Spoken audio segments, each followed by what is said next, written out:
Assalamualaikum warahmatullahi wabarakatuh. Apa kabar anak-anak yang soleh dan solehah? Alhamdulillah, semoga semuanya baik-baik saja dan selalu dalam lindungan Allah Subhanahu wa Ta'ala. Baiklah, bertemu lagi bersama Miss Tami. Kali ini kita akan belajar subtema 1 tentang manfaat tumbuhan bagi kehidupan manusia. Sebelum kita mulai pelajarannya pada pagi hari ini, marilah kita bersama-sama membaca basmalah terlebih dahulu. Bismillahirrohmanirrohim. Pada kesempatan kali ini, Miss ulangi lagi, kita akan belajar subtema 1 tentang manfaat tumbuhan bagi kehidupan manusia.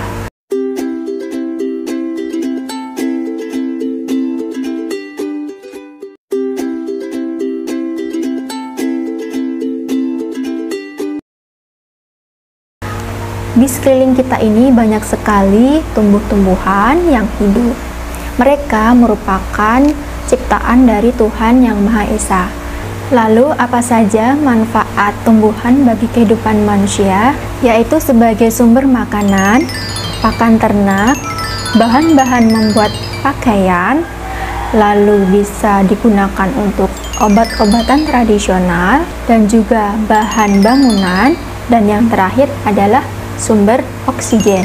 Salah satu manfaat tumbuhan bagi kehidupan manusia adalah sebagai sumber makanan, yaitu ada beras, ada jagung, sayur-sayuran, dan juga buah-buahan. Baiklah, perhatikan gambar keranjang buah apel di sebelah sini. Ada keranjang apel, yang sebelah kanan ada keranjang apel berisi 9 buah. Kemudian yang sebelah kiri ada keranjang apel berisi 6 buah. Lalu berapa jumlah keseluruhannya? Mari kita jumlahkan. Kita tulis tadi keranjang yang pertama ada 9 ditambah dengan keranjang yang kedua yaitu 6. 9 ditambah 6 hasilnya 15. Lalu bagaimana jika isi dari keranjang ini kita tukar? Dari keranjang yang 9 apel ini tadi kita ganti dengan 6 buah apel. Kemudian yang sebelah sini kita ganti dari keranjang yang berisi 6 buah apel kita ganti menjadi 9 buah apel. Lalu berapa jumlah apel seluruhnya? Kita tambahkan, yaitu keranjang yang pertama tadi isinya adalah 6 buah apel. Kemudian kita tambahkan keranjang yang kedua tadi adalah isinya 9 buah apel. Lalu berapa jumlahnya? 6 plus 9 sama dengan 15. Nah, dari penjumlahan tersebut kita tahu bahwa apabila posisi isi apel itu dirubah atau kita ganti posisinya, kita tukar isinya, tidak akan mempengaruhi jumlah dari apel seluruhnya atau jumlah apel seluruhnya itu sama.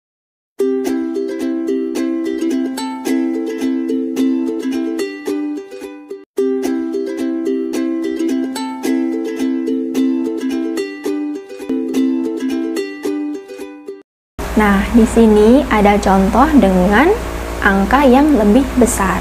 Perhatikan contoh berikut. Di sebuah toko terdapat 2 kotak buah jambu. Kotak yang pertama berisi 480 buah jambu. Kemudian kotak yang kedua berisi 515 buah jambu. Lalu mari kita kerjakan bersama-sama. Kita ketahui bahwa tadi keranjang yang pertama adalah 480, sedangkan keranjang yang kedua adalah 515. Mari kita tambahkan 480 ditambah dengan 515. Maka jumlahnya adalah 995. Lalu bagaimana jika kita balik? Yaitu keranjang yang nomor 2 ditambah dengan keranjang yang nomor 1. 515 kita tambahkan dengan 480, maka kita temukan hasilnya yaitu 995. Jadi 480 ditambah dengan 515 sama dengan 515 plus 480. Anak-anak sudah paham? Alhamdulillah. Ini ada soal nomor 1, 154 ditambah titik-titik sama dengan 118 sama dengan ditambah titik-titik. Jadi tadi ya, sifat komutatif atau pertukaran. Jadi jawabannya adalah 118. Nah, jadi gini Nanda, 154 ditambah titik-titik sama dengan 118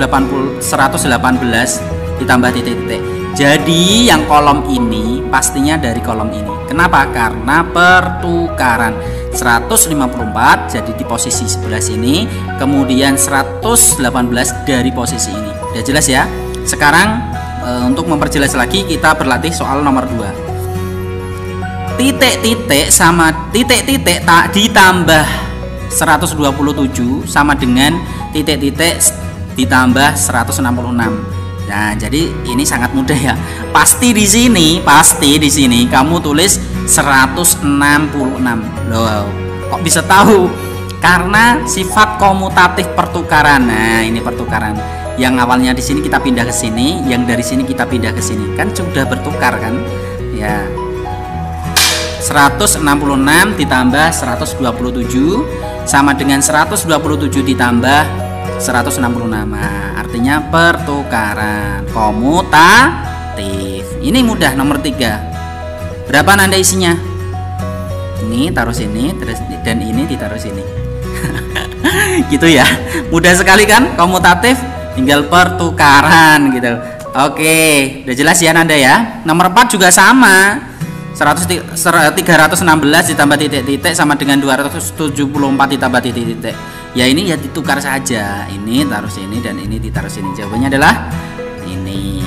Soal nomor 5 pasti Ananda pasti bisa ini. Pasti bisa. Karena Ananda sudah paham. Jadi jawabannya adalah berapa Ananda?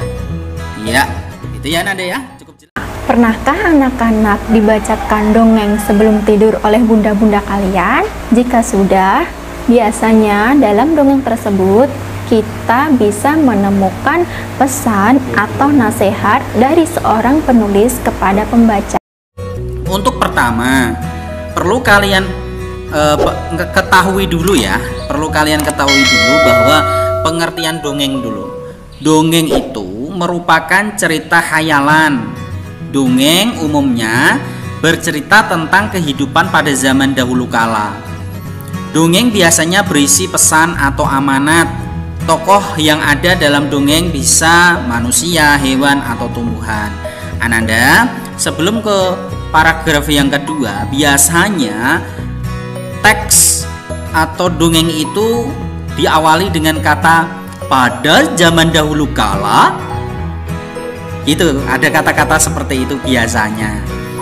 Nah, itu namanya dongeng. Ingat ya, dongeng adalah cerita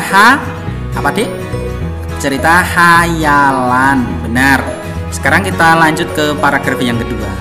Dongeng juga memiliki alur cerita yang sederhana. Alur adalah rangkaian peristiwa dalam cerita. Biasanya di dalam dongeng terdapat pesan yang disampaikan. Contohnya, dongeng yang terkenal di Indonesia, walaupun banyak sekali, tapi contohnya itu Lutung Kasarung, Bawang Merah dan Bawang Putih, serta Malin Kundang. Tentu Ananda tahu semuanya kan dongeng-dongeng ini? Biasanya apa tadi cirinya? Dongeng itu diawali dengan kata apa? Apa Ananda? Pada zaman dahulu kala. Ya, benar.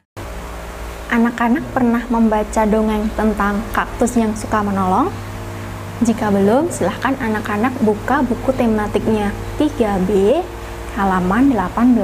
Nah, dari situ kita ketahui bahwa tokoh kaktus merupakan tokoh yang suka menolong. Dalam dongeng kaktus yang suka menolong tersebut, kita tahu bahwa tokoh bunga mawar merupakan tokoh yang hebat karena dia sudah berani mengakui kesalahannya. Belajar dari tokoh bunga mawar tersebut, kita dapat ambil pelajaran bahwa seseorang yang berani mengakui kesalahannya dan berani meminta maaf dengan tulus merupakan sosok orang yang hebat. Nah, jangan lupa ketika kita meminta maaf, lakukanlah dengan hati yang tulus. Begitu juga apabila ada orang lain yang meminta maaf kepada kita, hendaknya kita memaafkan orang tersebut dengan hati yang ikhlas dan lapang. Sekarang kita akan berlatih ke pola irama dalam bunyi benda. Ya, kita berlatih. Ini materi yang terakhir. Pak Udin harap kalian memperhatikan dengan sungguh-sungguh. Bunyi dapat berasal dari berbagai benda di sekitar. Bunyi benda bergantung pada benda yang bersentuhan. Ada benda yang berbunyi saat digunakan, misalnya kereta dorong dan mesin tik. Bunyi juga dapat dihasilkan dari anggota tubuh, misalnya ketika bersiul, fit fit gitu ya. Atau berteriak-teriak, halo halo gitu, atau dan tepuk tangan. Nah gitu ya. Bunyi yang dihasilkan dapat berupa bunyi panjang atau pendek.